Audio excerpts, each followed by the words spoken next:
Hello, everyone. This is Donna Miller, and this is the Vote Voiced podcast. I want to thank you all for being here, and I want to say Merry Christmas. This is our Christmas podcast for 2020. And first thing I want to say is thank you. Thank you to all of our first responders. I want to say thank you to the people that sometimes we don't think about. Of course, our nurses, our doctors, everyone who is working so hard out there that we see every day. Dr. Fauci, I want to say thank you to the president-elect, and thank you to everything he's trying to do. I want to say thank you to everyone, even in the Trump administration, who are working hard to take care of us during this COVID outbreak. So far, we have suffered 320,000 deaths or so. Worldwide, there have been 1.5 million or more of deaths. We have had nearly, 76 million deaths worldwide. In Michigan alone, we've had 12,000 deaths. This Christmas is very difficult for all of us. It is a difficult time because many of us have lost loved ones. Everybody knows someone who have passed away because of COVID or has suffered with COVID. Okay, everyone. It's not a joke. I know that people who maybe have not been affected or who do not know anyone who has been affected, they think it's no big deal. But from the people I know, people who have passed away that I know about, people in my own family who have suffered with COVID, it is very, very serious. We have lots of people out there who are out there, essential workers. We don't think about the DoorDash people. I am older, so I still have to go to the grocery store sometimes, but when I try to stay in as much as possible, okay? Try to stay in. Do everything I can virtually. I public speak virtually, and public speaking, before COVID, and we miss our times. We do. I miss going to my NAACP meetings, even though we are meeting virtually. I miss going to the movies, even though the Hollywood system has changed a bit. They're now releasing movies virtually and in the theaters. I miss just hanging out with family. We have to be so careful. There's people who can't even meet their family this holiday because they're in different parts of the world. I'm a big fan of Harry and Meghan. I'm a big fan of the royal family anyway. And I'm a big fan of Harry and Meghan. And look, they can't even go visit their family. We are all quarantined in one way or another. And just today, this is the 21st of December, Canada are closing its borders. Europe is closing its borders to each other. We're being told not to travel because it's dangerous, because we can spread the COVID, and we need to continue to wear our masks and to social distance. I want to say thank you to our essential workers, our doctors, our nurses, our ambulance drivers, our police officers. All of these workers are taking risks. Our DoorDash and Grubhub and any other, the delivery guy at the local restaurant, the restaurant owners, we need to think about them. It's staggering, the amount of restaurants that are closed permanently. And I just pray to God that there'll be something for them next year in some sort of financial package. I'm not political. I mustn't be political. I just pray that we get the aid that we need. And we shouldn't have to beg for the aid, but it looks like we have to. So I have to be careful. I'm not political. And I want to thank all of you. Okay, the people still working at Walmart and Myers and all of the other grocery stores. I thank you for that. Everyone who's still working at the restaurants and the fast food places that are still open, I thank you for that. Our doctors, our local doctors who do everything that they can to see to it that we have virtual checkups, to the doctors that call up and make sure we're okay, to make sure we have medicine. You know what? I want to thank all of the people who handle prescriptions. We don't think about the CPACs and the other things that you need from medical supply companies, all the people who are working there to make sure that we have our supplies. And of course, our mailmen and mailwomen who have the United States Post Office, who have been under extreme pressure of late, how they have carried on, our FedEx workers, our UPS workers, all the people who are delivering. Oh my God, the people at Amazon. I know that Amazon gets a lot of flack, but all of these people are working to keep our packages out there. We thank you. We truly thank you. You know, this is going to be the first Christmas that so many of us are going to be experiencing after the death of our loved ones. Now, my mom, she passed away, and my dad passed away a few years ago. And I still think about them.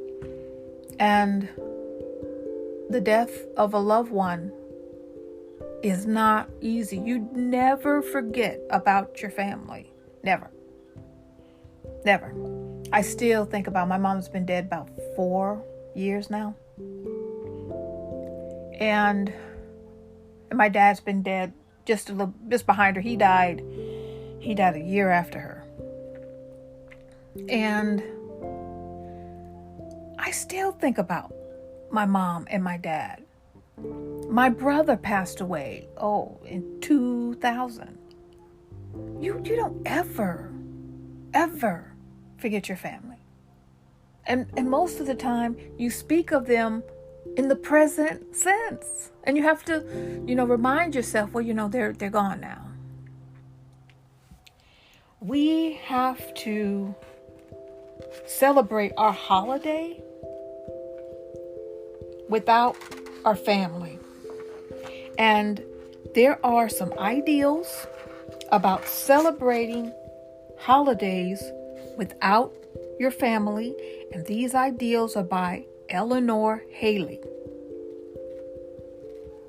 And she talks about creating new holiday traditions after your death, the death of a loved one. And she encourages us to think beyond the suggestions that she is giving. But one, she says, choose your loved one's favorite dish or recipe. And make sure that dish is celebrated year after year. When I think about my grandmother, who's also gone, I think about her lemon meringue pie. I have never tasted a lemon meringue pie like hers,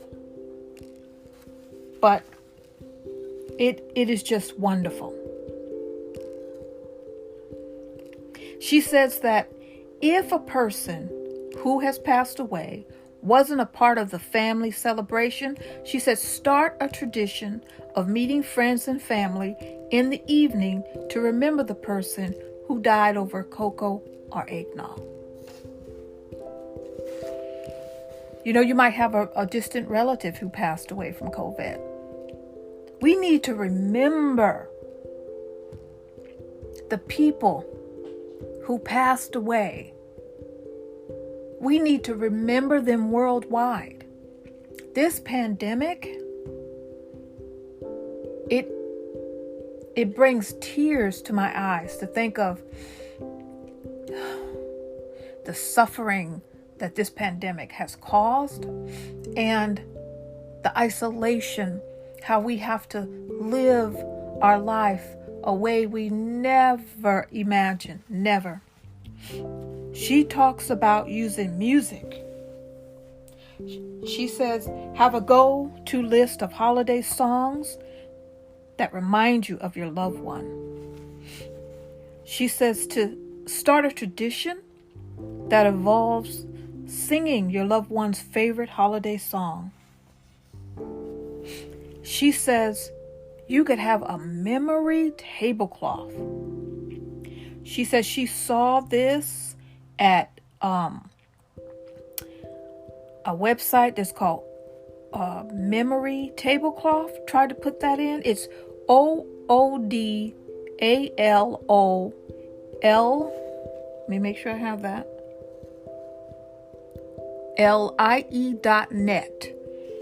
And it's Memory Tablecloth. She said you lay a special tablecloth and fabric markers and Sharpies, and you ask your holiday guests to write down your favorite holiday memories, especially those that involve your family members who are no longer present. Wow, I like that.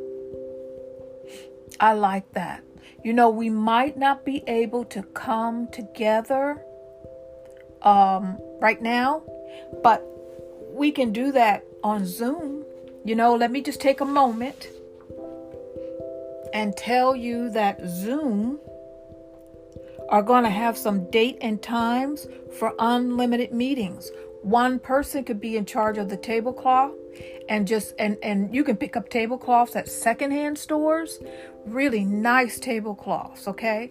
And you can even turn that tablecloth, I'm thinking, and mount it on the wall during the holidays, right? And the dates and times for the unlimited Zoom meetings are 10 a.m. Eastern, Thursday, December 17th. Okay, that's past. Let's do this one. 10 a.m. Eastern, Wednesday, December 23rd to 6 a.m. Eastern, Saturday, December 26th. Okay, let me go back. They have a time now. No, I'm right. Sorry. Okay, now the next time is 10 a.m. Eastern on Wednesday, December 30th to 6 a.m. Eastern on Saturday, January 2nd. Now I'm going to say that one more time, a little straighter. So the unlimited dates and times for a Zoom meeting, the 40-minute limit will be removed for the holiday celebrations. Okay? That's 10 a.m. Eastern, Wednesday, December 23rd to 6 a.m. Eastern, Saturday, December 26th. Then at 10 a.m. Eastern on Wednesday, December 30th to 6 a.m. Eastern on Saturday, January 2nd. So we're talking our New Year celebrations, and this is what they're saying what you need to do. It says you don't need to do anything to remove the limit. It will be automatically lifted during these designated times. They say here are a few actions you can take to ensure you have a wonderful virtual get-together with loved ones. It says protect your session from uninvited guests by requiring a meeting passcode to join and enable waiting rooms, and don't share your meeting IDs on social media or other public forums. It says you can learn how to get started on Zoom with basic tips and answers to frequently asked questions. You can download a festival virtual background and have fun with our video filters. Okay? They says, don't forget to update your Zoom client to ensure you have all the latest product and security features, or sign up for a free account to schedule and host meetings. So there you go, everybody. We can get started on Zoom. We can get together with our family and our friends and say hello. We can start a memory tablecloth, which I think is a wonderful idea. And also, Eleanor Haley says, she talks about light a candle, okay? She says light a candle at the beginning of the holiday season and allow it to burn throughout. She says if you're not comfortable with a real candle, you can use a fake candle or a special light up decoration. Let's see. She has some wonderful ideas. I'm going to give you guys her website. She says you can give to a charity. Okay, and your loved one's name. You can have a moment of silence. Okay. She says you can tell stories about your loved one. You can add an extra plate. She says always add an extra plate to your dinner table to symbolize your loved one's presence in everyone's hearts and mind. She says a holiday memory gratitude box. She says leave a box, slips of paper, and pen out, and ask friends and family to write down their favorite holiday memories of loved ones, or gratitudes. You ask them to put their slips in the box and read them over dessert. Isn't that wonderful? A remembrance ornament. She says you buy a new ornament every year that reminds you of your loved one. Isn't that wonderful? There's something that we can do. Okay, she talks about stockings and garlands. She says set out slips of paper and pens and instruct people to write any of the following on the slips of paper.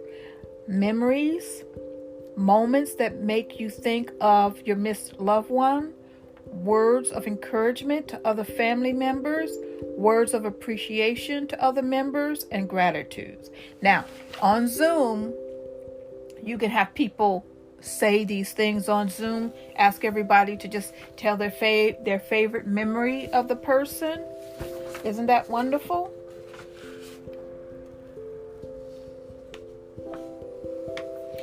So now her website is let me make sure I have the right website. Yeah. www.whatsyourgrief.com. whatsyourgrief.com. I like to put that down. And you can, I hope that she has wonderful ideas. Thank you, Eleanor. Thank you so much. She has wonderful ideas, and oh, excuse me. God bless me. Thank you. She has wonderful ideas, and you can add to these ideas and make your own traditions. For Christmas, I just want to talk about the things that we can do for Christmas. And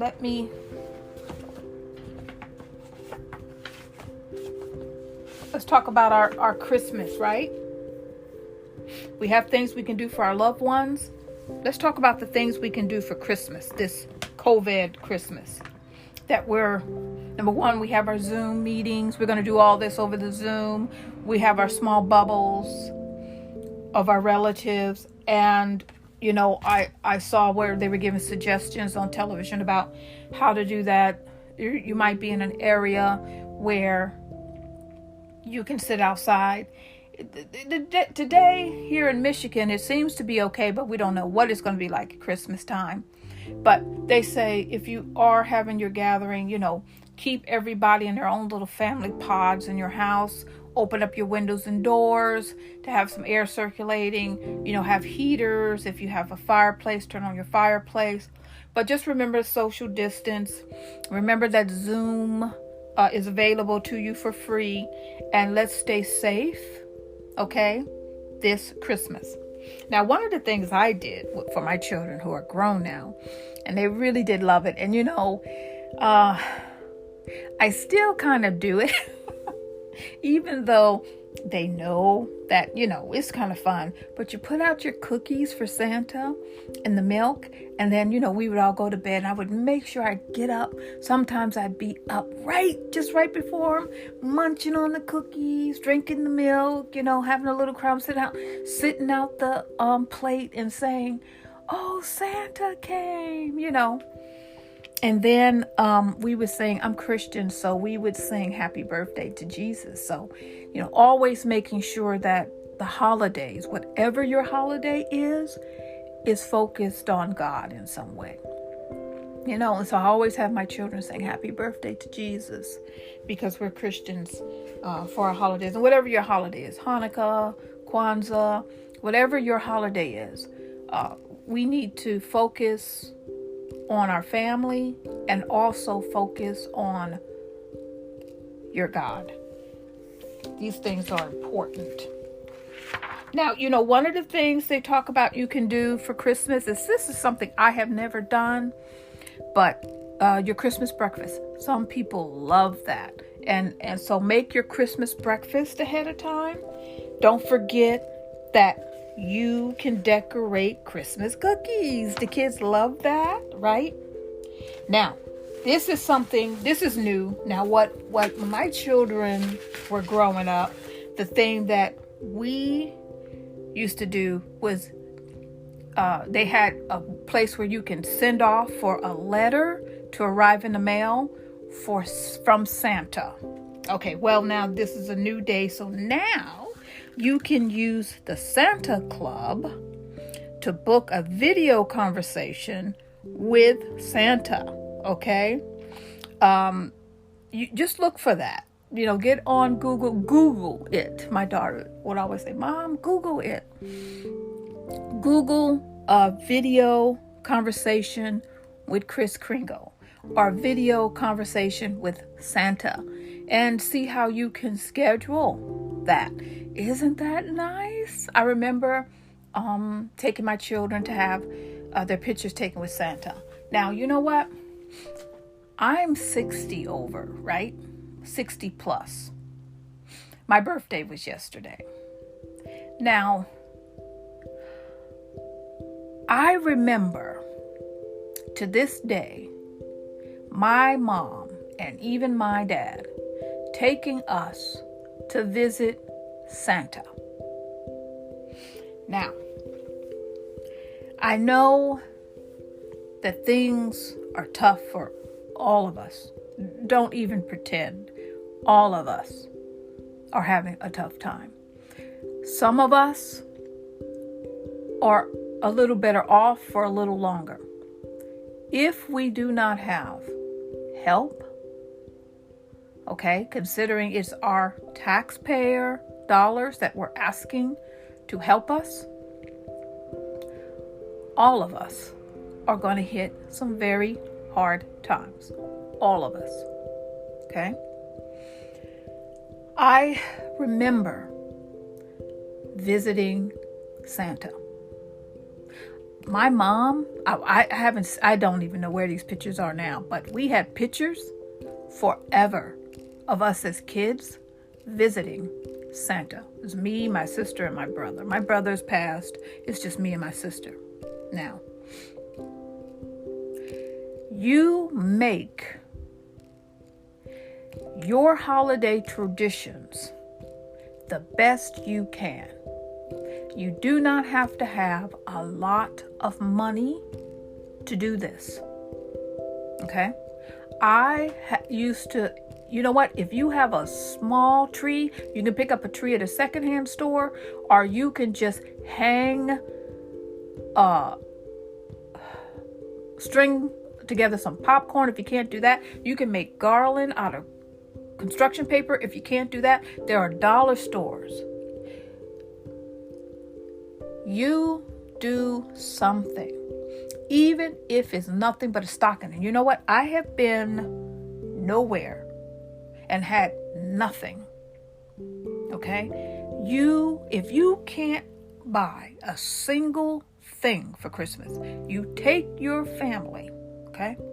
I don't care if you're homeless. I don't care if you're living in your car. I don't care if you're out on the street. I don't care where you are. I don't care how low it is. I have been so broke, I couldn't afford a stamp. People don't think that's possible. It is possible to be that down and out. It's possible. I have been homeless. I know what it's like. So I don't say these things lightly. But I have literally had no Christmas present, no tree, and no home, no anything. Okay? But there is a God on Christmas Day. And the Holy Spirit brings about a peace in the air. And you sometimes can't see God at work.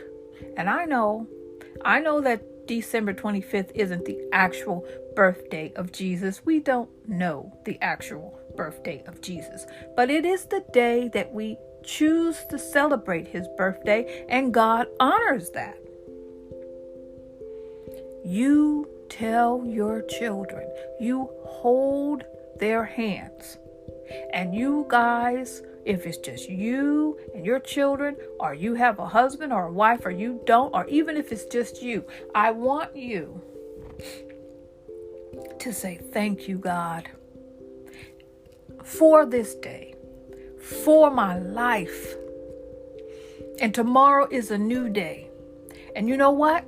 You're going to make it to the next day.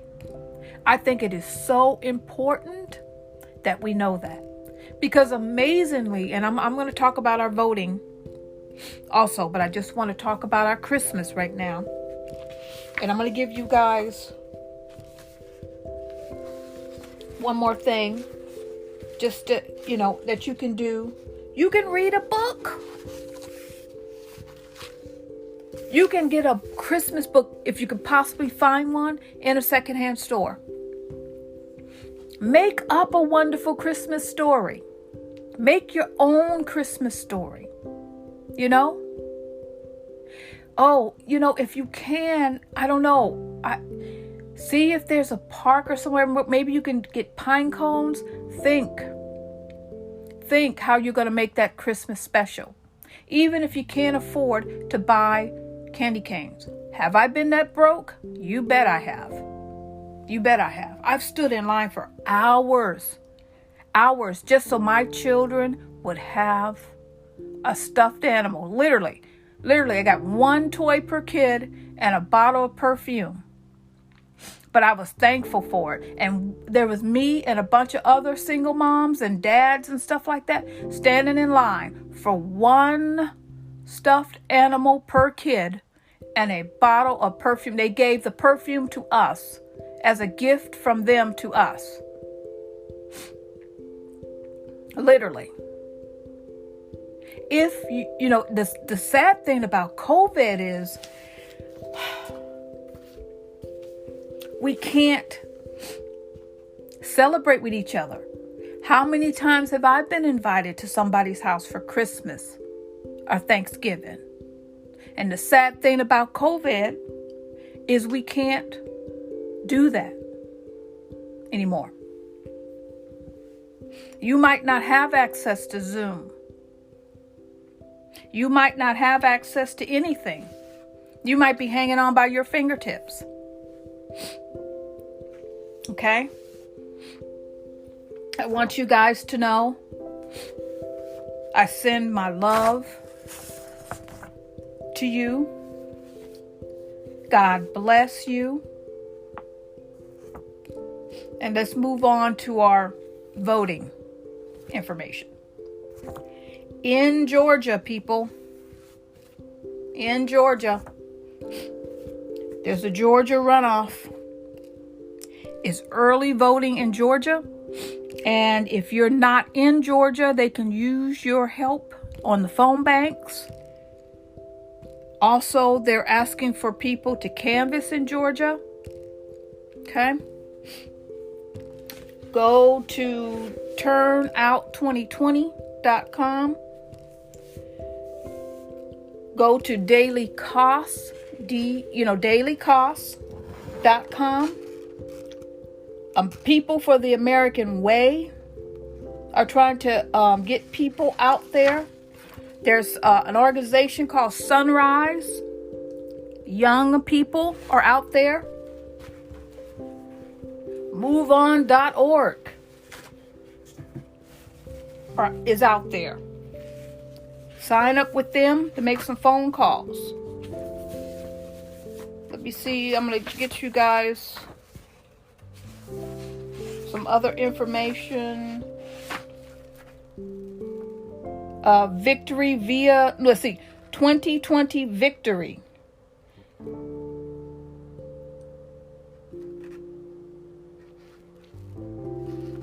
Is signing up people.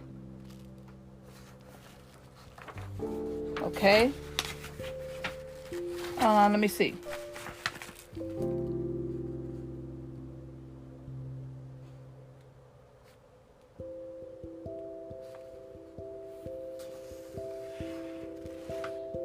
They've got smvmt.org/Georgia calls. It includes a sample script and info about the Senate races. Okay, let's see. Okay, I told you about Sunrise. Told you about 2020 Victory. See if you can sign up with them. Okay.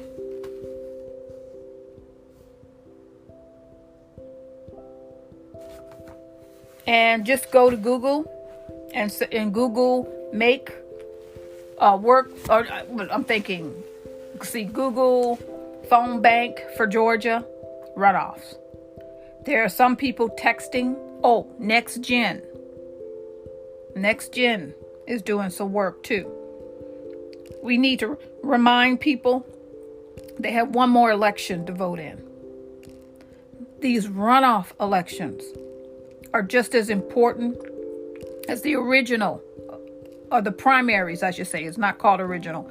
The primary elections. The runoff elections are as important as the primary elections. 2021. I'll be back. We have some things we need to talk about. We have to get out there and vote. And we have a lot of elections coming up. And we need to engage our candidates. We're going to talk about that in 2021. Okay. I want to talk about here in Michigan. Okay. We had hand audits of all presidential election votes in Antrim County confirmed. The voting machines were accurate. Listen, there was no fraudulent voting. Okay? I heard today on Morning Joe, and I have heard out of the mouth of Flynn. Okay? He's just been pardoned by President Trump, and I've heard out of the mouth of Flynn that he's talking about there needs to be a martial law to reverse the election. That's not constitutional. That's not American. Okay? 80 some odd million people voted. Hey, Donald Trump received 71 million? 76 million? Votes? Hold on. Let me find out. Just how many votes, okay, was out. I want to make it right, because this was no slighted election, people. Donald Trump, don't think for one moment that Donald Trump did not receive votes, because he did. He received many votes.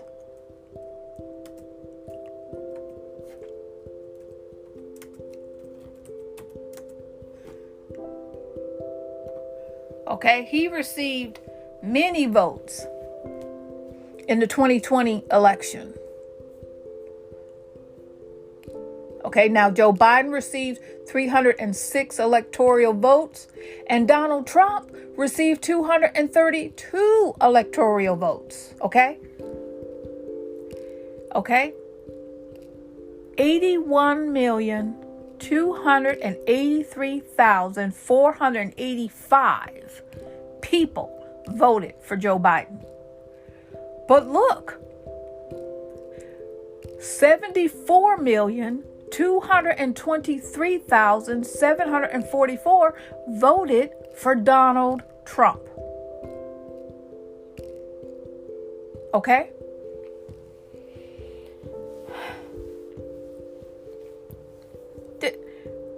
This was no game, people.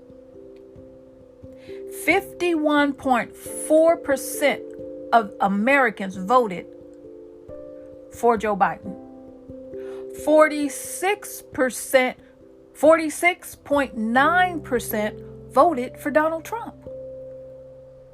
We took this election seriously. Okay? There is nothing wrong with the election, and the ideal that anybody is encouraging any president of the United States to call martial law on us is unbelievable. It just isn't done. Our vote is our voice. This is why in 2021 we need to solidify the concept that a free, election, that Americans have the right to vote. We need to really make sure that our voting rights are cemented, and you ever see those sci-fi movies where they just can't get through this kind of material that comes from another planet? We need to use material from another planet to make sure that our voting rights cannot be chiseled away. Okay? That's what we need to do.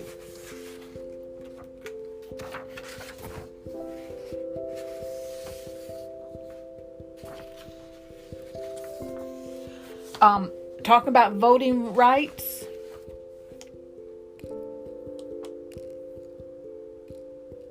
We have a Senate Bill 117 that, let me read it. It said, this is from our Jocelyn Benson, Secretary of State.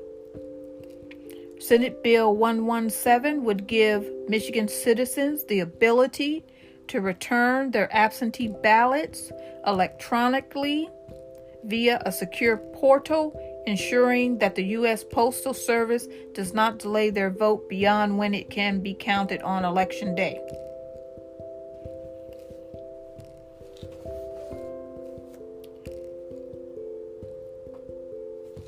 It says the bill passed both the Senate, House, and Senate in September by overwhelming bipartisan majorities, and yet we have a senator, Senator Shirkey. This is Senator Majority Leader Mike Shirkey. Okay. Has refused to deliver it for Governor Whitmer to sign it into law. I don't understand people. She says Michigan service members and their spouses, sacrifice so much to serve our country overseas. Senator Shirkey has one last day to do the right thing and ensure their voices and votes are included in our democracy, and we hope he does so. Well, I'll keep you guys posted. I don't understand. You know what it is? They are afraid, people are afraid of Americans voicing their opinion by voting. Okay? It says that Senator Benson joins the bipartisan effort to adequately fund election assistance commission. Okay, she says that she joins a bipartisan group of 17 secretaries of state across the country in sending a letter to Senate Majority Leader Mitch McConnell, Minority Leader Chuck Schumer, Speaker of the House Nancy Pelosi, and Majority Leader of the House Kevin McCarthy, and in support of adequately funding an election assistance commission during the fiscal year of 2021. It says that they're calling for a funding for the EAC for a number of initiatives, including a comprehensive post-election review with a special focus on procedures implemented due to COVID-19, improvements to the security and auditing of election systems, and the implementation of a robust training program available to all election officials nationwide. And this letter was signed by Secretaries of State in Alabama, Arizona, Arkansas, Ohio, Rhode Island, Oregon, many other places. Okay? And we talked about the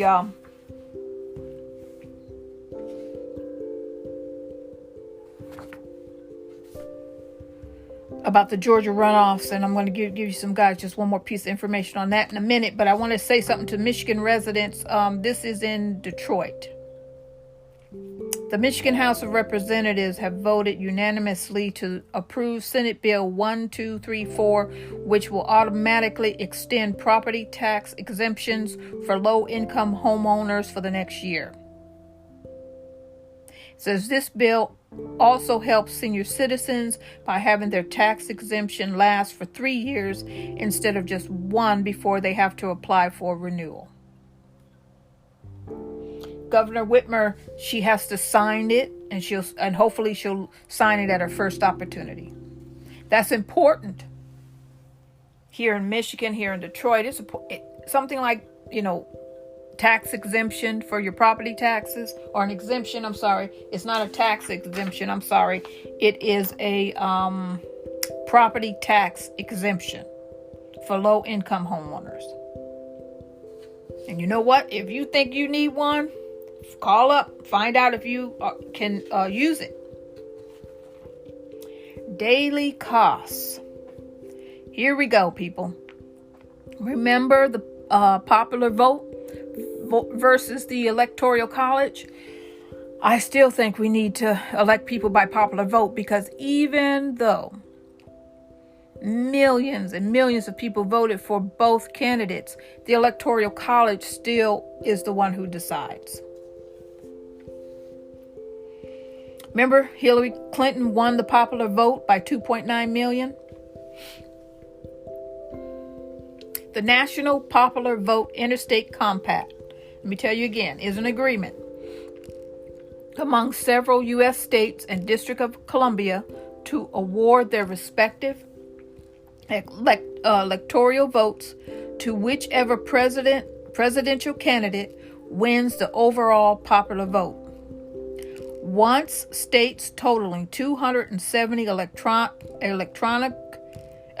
electoral votes join the compact, which only requires passing state laws, then the next presidential election will be determined by popular vote, not the Electoral College. Now, as of January 2020, 15 states and the District of Columbia has signed the compact, totaling 196 electoral votes. So they're 72% of the way done.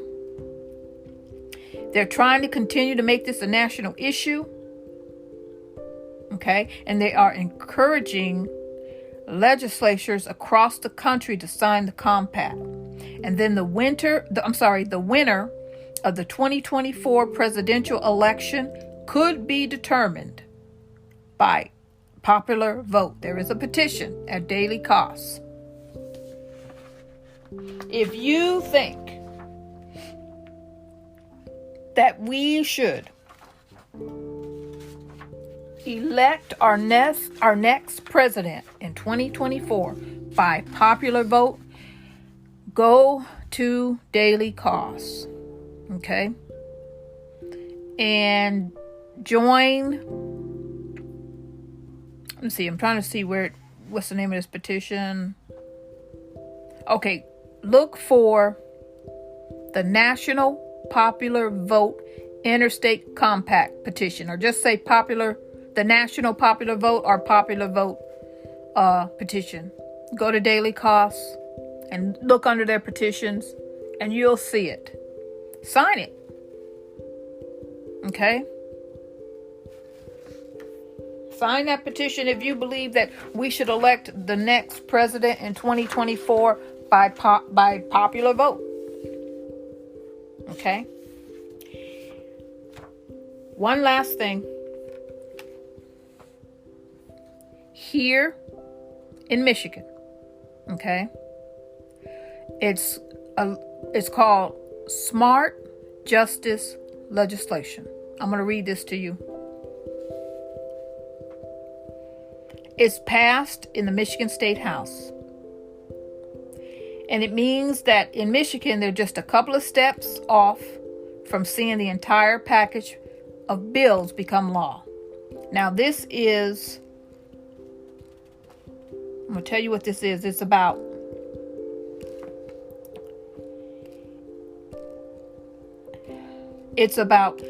the steps towards reducing mass incarceration and ending racism in our legal system. And the changes that Michigan is about to make. And this is just a small step into ending mass incarceration and ending racism in our legal system. It is hold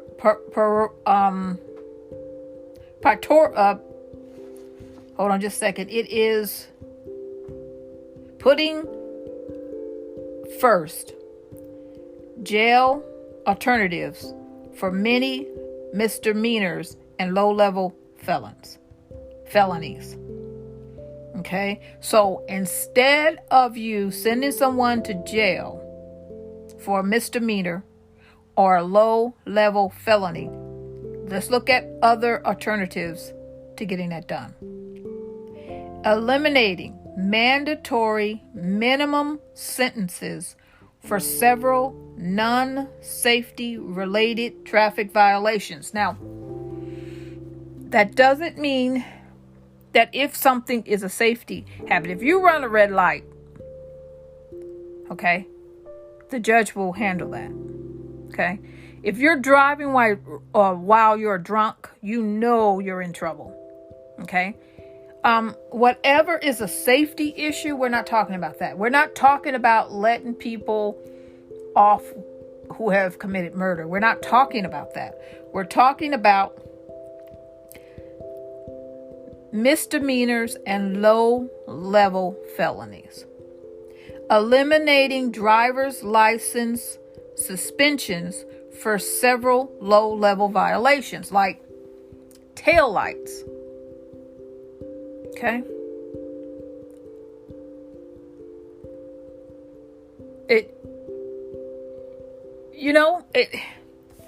There's so many things that we need to do. Allowing a grace period for people who miss a court appearance. You know that usually if you miss a court appearance, they can have you arrested. Why did you miss the appearance? I mean, there's just no grace. No grace.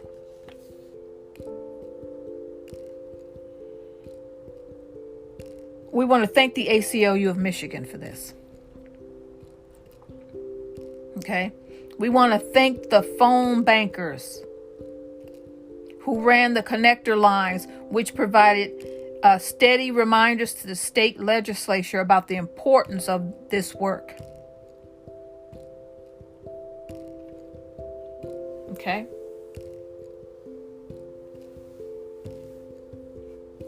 Okay, the team of people who worked on this were from outside of Michigan, dedicated to criminal justice reform.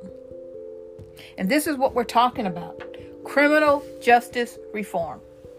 It's just a beginning. We have so much that we need to do. I want to bless all of you guys listening to this podcast. I pray to God today. I was a little tongue-tied today. Forgive me for being tongue-tied. I was a little emotional today. Forgive me. Because the COVID makes me emotional, and the people who have lost their life because of COVID makes me emotional. Forgive me because it makes me emotional when I hear people say that we need to call out a military to put guns in the faces of Americans who have voted because you don't like the outcome of the vote. I'm emotional about the lack of peaceful transition in this country right now. I'm emotional because the democracy of this country means something to me. And I know it means something to you. And I've never, ever seen a president not peacefully leave the White House. I mean, my God, the idea that we have to talk about dragging somebody out of the White House is beyond me. Even Nixon walked away. I remember I was there. I watched that. Okay, I didn't need a movie, people. The movie's nice. Nothing wrong with the movie. With Robert Redford and Dustin Hoffman, there's nothing wrong with that movie. But I was there. My mother was concerned about a president who was a crook. Concerned that our democracy and our safety as a nation might be at risk. I'm glad she's not here to see this. And my dad either. But we will stand for democracy. We will protect our elections, and we will stand up and protect our votes in a way by voting, people, and supporting legislation, people. We're going to fight the good fight, get in some good trouble, and keep our voting rights forefront. Okay? My name is Donna Miller. This is the Vote Voiced podcast. I thank you once again for listening. Leave me a message. I right now I see I have no messages. So if you've left a message and you haven't heard from me, it's because I do not see a message. So I think it works. It should work. We are at www.votevoiced.com. We are on Facebook, Instagram, Lycan, TikTok. Okay. We're everywhere we should be. Twitter. Okay. Make a donation. I want to thank everyone who has donated to Vote Voice. I thank you. You can make a donation on Facebook. You can make a donation on our webpage, www.votevoice.com. I thank you for your support. I want to say to you, Merry Christmas. Have a Happy New Year. And I will see you next year. God bless you. God bless all of you. Have a wonderful holiday.